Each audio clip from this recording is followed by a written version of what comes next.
Welcome to my channel economics simplified. আমি আজকে যেটা আলোচনা করব সেটা বলেইছিলাম, তোমাদের কমিট করেছিলাম যে simultaneous change in demand and supply হলে পরে impact on price and quantity কী হবে। দেখো সেটাই আছে।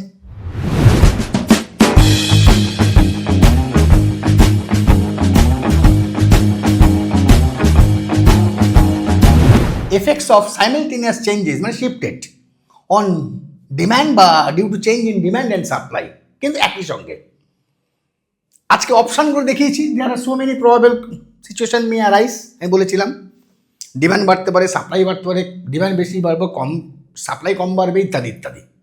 আজকে যে তিনটে অপশান আমি নেব সেটা হচ্ছে ডিমান্ড এবং সাপ্লাই দুটোই ডিক্রিজ করছে, একই সঙ্গে ডিক্রিজ করছে, কিন্তু তাদের চেঞ্জ ইন কোয়ান্টিটিটা কম বেশি।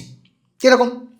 প্রথমে দেখিয়েছি ডিমান্ড কমছে, সাপ্লাইও কমছে, কিন্তু সাপ্লাই যেভাবে বা যে রেটে কমছে বা যে পরিমাণ কমছে তার থেকে ডিমান্ড বেশি পরিমাণে কমছে। চলো গ্রাফে দেখে নেওয়া যাক। আমি ব্লু লাইন দিয়ে কি দেখিয়েছি? ইনিশিয়াল, আর ব্ল্যাক লাইন দিয়ে দিয়েছি চেঞ্জেস। তাহলে ইনিশিয়াল ডিমান্ড ছিল তোমার D1, ইনিশিয়াল সাপ্লাই ছিল S1, they interact at point E1। তাহলে E1টা ভারসাম্য বিন্দু বা ইকুইলিব্রিয়াম পয়েন্ট, ইকুইলিব্রিয়াম প্রাইস হচ্ছে OP1, ইকুইলিব্রিয়াম কোয়ান্টিটি হচ্ছে OQ1। ক্লিয়ার? এইবার আসো কি করতে চাইছো, কি changes decrease demand more than decrease supply. Decrease হলে কি হবে?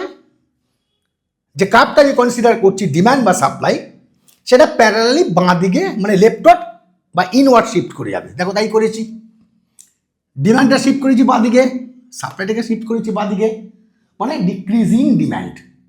কি এবার দেখো এই যে গ্যাপটা মানে নিউ এবং ওল্ডের মধ্যে যে গ্যাপটা, সাপ্লাইয়ের যে গ্যাপটা, সেটা থেকে ডিমান্ডের গ্যাপটা নিউ অ্যান্ড ওল্ড কার্ভের মধ্যে অনেক বেশি। যার জন্য আমি লিখেছি তো এটা, যে ডিমান্ডের চেঞ্জটা যেটা ফল করলো সেটা মোর দ্যান সাপ্লাই চেঞ্জের থেকে, ওই জন্য গ্যাপটা বড় পড়েছে এখানে।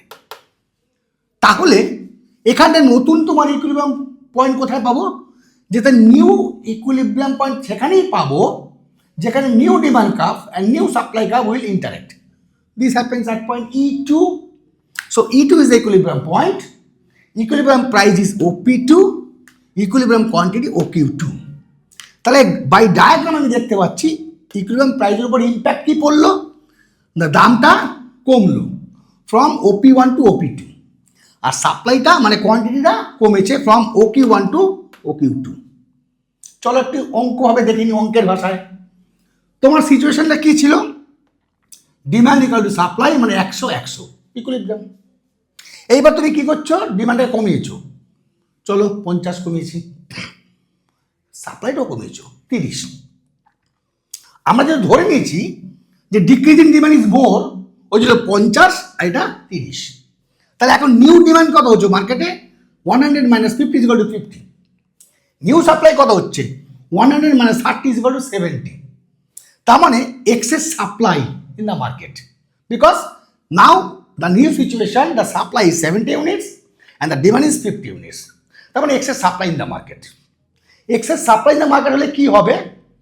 ডাউনওয়ার্ড প্রেশার অন প্রাইস, দামটা কমবে। দেখো তাই হয়েছে, দামটা কমেছে। আর সাপ্লাইটা কেন কমেছে মানে আউটপুটটা, বিকজ সাপ্লাই ইজ ডিক্রিজিং। তুমি তো ডিক্রিজ করেছো 30 ইউনিটস, তাহলে এই জন্য কোয়ান্টিটিটা তোমার কমবে। It is explain here. আশা করি ক্লিয়ার।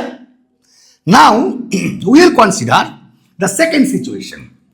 কি সেকেন্ড সিচুয়েশন বলছে? দেখো সেকেন্ড সিচুয়েশনে বলছে decrease in demand is less than decrease in supply, মানে দুটোই কমছে, সেম ডিরেকশন, কিন্তু চেঞ্জটা পৃথক, আলাদা। আবার সেই একই গল্প। ব্লু কার্ভ দিয়ে আমি বুঝেছি ইনিশিয়াল, তার মানে initial demand curve D1, initial supply curve S1, interacting point E1, so equilibrium point is E1, equilibrium point is E1, equilibrium price is OP1, equilibrium quantity is OQ1. এবার কি করেছি? New situation, নতুন demand হচ্ছে তোমার D2, নতুন supply কত হচ্ছে S2, they interact at point E2, তাহলে ইকুইলিব্রিয়াম প্রাইস কত OP2, ইকুইলিব্রিয়াম কোয়ান্টিটি কত OQ2। তাহলে ইম্প্যাক্ট কি হলো, দামটা বাড়লো, কোয়ান্টিটিটা কমলো, যেটা আমরা ওখানে দেখেছিলাম। কি এবার আসো, এবার কি বলছে না, ইকুইলিব্রিয়াম প্রাইসটা তোমার বাড়লো OP1 থেকে OP2, ইকুইলিব্রিয়াম কোয়ান্টিটিটাও কমলো OQ1 থেকে OQ2। ম্যাথামেটিক্সে আসো, ডিম্যান্ড অ্যান্ড সাপ্লাই 100 দুটোই কমিয়েছি, সাপ্লাই কমেছে, ডিম্যান্ড কমেছে। কি ধরেছিলাম, সাপ্লাইটা বেশি চেঞ্জ হবে, ডিক্রিজ করবে অ্যাজ কম্পেয়ার টু ডিম্যান্ড। দেখো সাপ্লাইটাকে 50 কমিয়েছি, 50 ইউনিটস, ডিম্যান্ডটাকে কমিয়েছি লেস দ্যান দ্যাট, না 30 ইউনিটস। তাহলে নিউ সিচুয়েশনে তোমার এখন নিউ ডিম্যান্ড কত হবে, 100 - 30 = 70। নিউ সিচুয়েশনে তোমার এগ্রিগেট সাপ্লাই কত হবে, 100 - 50 = 50। নিউ সিচুয়েশনে তোমার কি দাঁড়ালো না, aggregate demand is more greater than aggregate supply. তার মানে মার্কেটে এক্সেস ডিম্যান্ড আছে। তাহলে মার্কেটে যদি এক্সেস ডিম্যান্ড হয়, that will be upward pressure on price level, তো দামটা বাড়তে থাকবে। এই দামটা বাড়েছে, আর সাপ্লাইটা বা আউটপুটটা কেন কমেছে, কারণ তুমি তো সাপ্লাই কমে দিয়েছো 50 ইউনিটস, তাহলে ওই জন্য এগ্রিগেট সাপ্লাইটা কমে যাবে, মানে কোয়ান্টিটির উপর ইম্প্যাক্ট পড়বে, ডিক্রিজ মানে কমছে, আর প্রাইসের উপর ইম্প্যাক্ট করবে, বাড়ছে। কেন, excess demand in the market. Clear? Now come to the third situation. কি, ডিম্যান্ড কমছে, সাপ্লাই কমছে, কিন্তু সাপ্লাইয়ের চেঞ্জটা আর ডিম্যান্ডের চেঞ্জটা দুটো একই রকম।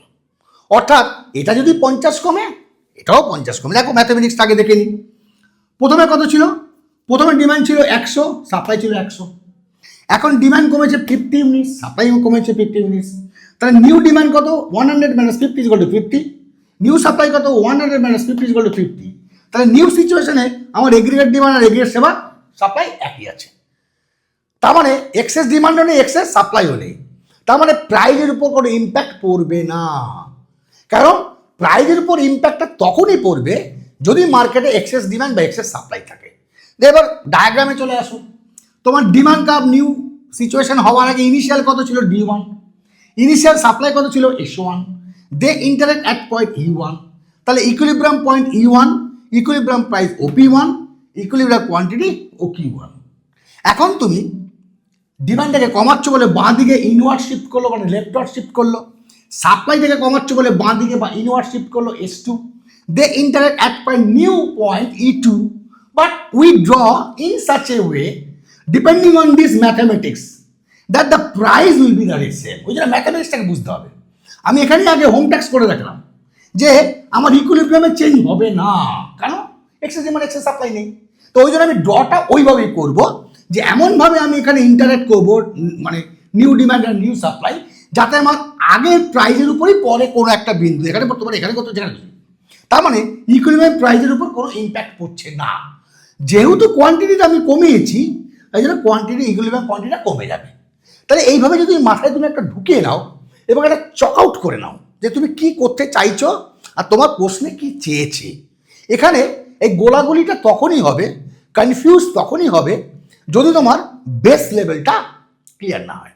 ওই জন্য আমি বলেছি এটা সম্পূর্ণ কাটাকুটি খেলা, অর্থাৎ বাড়লো কমলো, কমলো বাড়লো, এই ডিফারেন্ট পারমুটেশন কম্বিনেশনের ওয়েতে তোমার ব্যাপারটাকে অনেকখানি ক্রিটিক্যাল হয়ে যাচ্ছে। কিন্তু ক্রিটিক্যাল তাদের কাছে হবে না যারা বেসটাকে ক্লিয়ার করে রাখবে এবং এইভাবে অঙ্ক করে আগে বিচার করে নেবে যে আমার ডায়াগ্রামটা কোন দিকে হবে, এবং ইম্প্যাক্টটার উপর ডিপেন্ড করে তুমি ডায়াগ্রামটা ড্র করতে পারবে ইজিলি। কি, আশা করি তোমাদের কাছে ক্লিয়ার আছে। যদি কনফিউশন থাকে, ফর ফিউচার রিডিং এটাকে একটা স্ক্রিনশট নিয়ে রাখো, নিয়ে তুমি আবার ভিডিওর সঙ্গে দেখাদেখির সঙ্গে সঙ্গে এটাকে আরোভাবে বেশিভাবে বুঝতে চেষ্টা করো।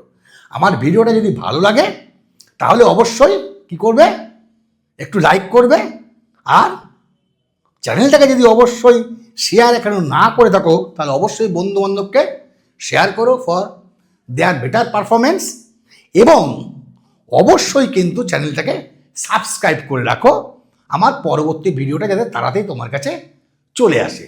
তাহলে আমরা পরে এই রকম আরেকটা ভিডিও নিয়ে তোমার কাছে উপস্থিত হব, তোমাদের কাছে আসব, কত সহজভাবে ইকোনমিক্সে বোঝা যায় এবং আনন্দের সঙ্গে পড়া যায়। ওয়েট করো, ততক্ষণ টিল দেন গুড বাই।